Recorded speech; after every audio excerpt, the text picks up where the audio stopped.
Hello mga kalula, may magandang balita si Lula sa inyo. Pupunta dito ang Japan para tumulong sa ating bansa.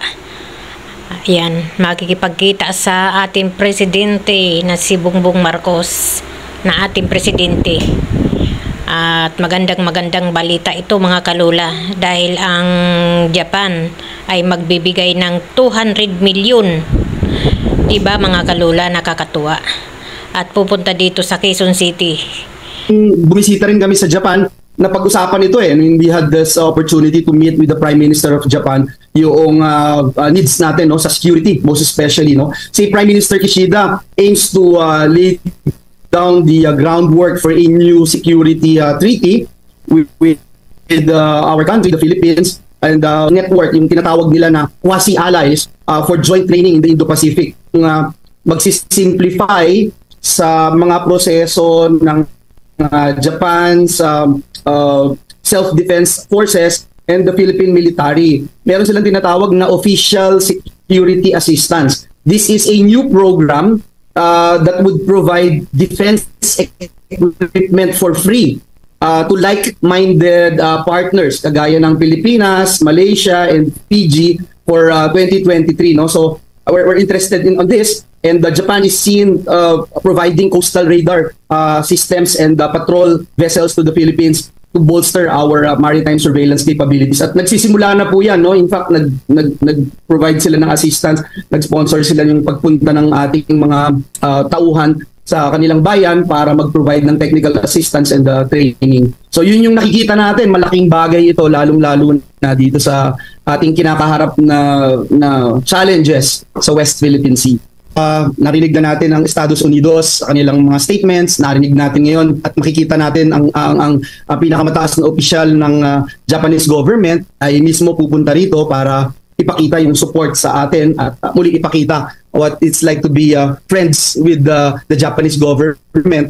And ito'y signal na ang mga bansa, yung like-minded countries na nag-a-adhere to the rule of law, nagsasama-sama. So malaking bagay ito, especially sa ating mga hamon na dinadala nitong tensyon dito sa ating sariling lupain ng West Philippine Sea. Binigyang diin ng Armed Forces of the Philippines na hindi dinidiktahan ng Estados Unidos ang Pilipinas pagdating doon sa mga ginagawang hakbang ng ating bansa ng may kaugnayan sa usapin dyan sa West Philippine Sea.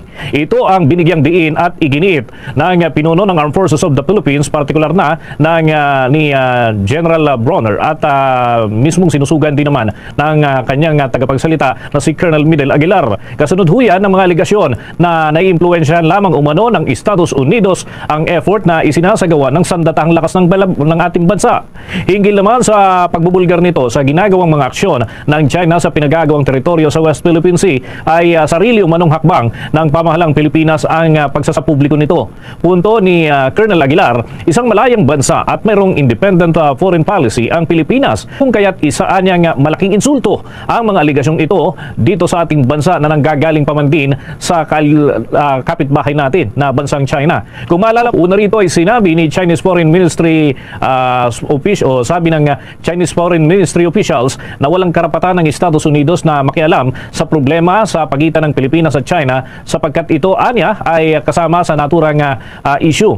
Kasabay nito ay iginitin ng nasabing bansa na hindi dapat makaapekto sa sovereign at maritime interests ng China sa West Philippine Sea ang umano'y pagtulong na ginagawa nito sa ating bansa. Dahilan kung bakit naman hindi nila pang kinakailangang hikayatin pa ang Amerika at ang Pilipinas naman ay hinihikayat din umano ng Estados Unidos na ipagdiinan ang sinasabi nitong illegal na claims sa naturang bahagi ng karagatan. Kung matatandaan, nakamakailan lamang ay muling ini-update ng Pilipinas at Estados Unidos ang guidelines nito para naman sa 1951 Mutual Defense Treaty ng dalawang bansa kung saan partikular na binabanggit ang mutual defense commitments ay posibleng mag-invoke sa orason na magkaroon ng mga armadong pag-atake sa alinman sa dalawang bansa saan man bahagi ng West Philippine Sea.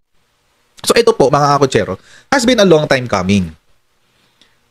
Nung June 2023, okay, napag-uusapan na yan, yung pumunta dito yung Coast Guard ship ng Japan para makipag-trilateral exercises. Tapos ang sabi ng Japan, nakahanda silang magbigay ng foreign military assistance sa Pilipinas. Ang grant na yan ay magtototal ng 2 billion yen or about $15 million. Maliit yan kung tutuusin pagdating sa mga investments sa security. Maliit yan. But, makakatulong yan para ma-boost o ma-boost ang security ng sea lanes at communication sa South China Sea. Okay. Alampasan ko na yan. But this has been, again, a long time coming. Okay. Kailan pa ito nag-umpisa? Early 2005 pa.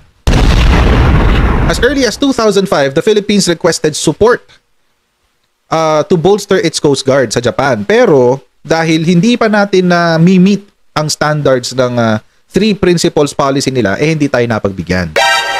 Ano po yung three principles policy? Ang polisiya po na yan ay nagbabaan ng pagbibigay ng armas sa mga bansa na, number 1, miyembro ng communist bloc. Pangalawa, naging subject o naging nagkaroon ng embargo sa ilalim ng UN Security Council or na-involve sa international conflicts. Yan. So, yung tatlong yan. Buong-buo ang suporta ng presidente ng Japan. Kasi alam naman kasi ng Japan na mabubuti ang puso ng atin buong Pilipinas at ang mga OFW na mga pumupunta sa kanila ay mga nagagaling dito sa Pilipinas at lalong-lalo na rin ang aking mga pamilya na nasa Japan. Shout out Malu, shout out IB na nandoon na nakatira sa Japan. Kasi ang Japan kasi matulungin sa atin Pilipino. At God bless sa lahat na Pilipinas at ng Japan na napakaganda ng samahan. Ayan. Kaya maraming salamat sa Japan dahil buong-buo ang suporta sa atin Pilipinas. Ayan. At hanggang dito na lang ang aking vlog. Salamat. Salamat sa inyo. Kung inyong nagugustuhan ng bansa mga at mayroong ganitong independent foreign policy ang Pilipinas.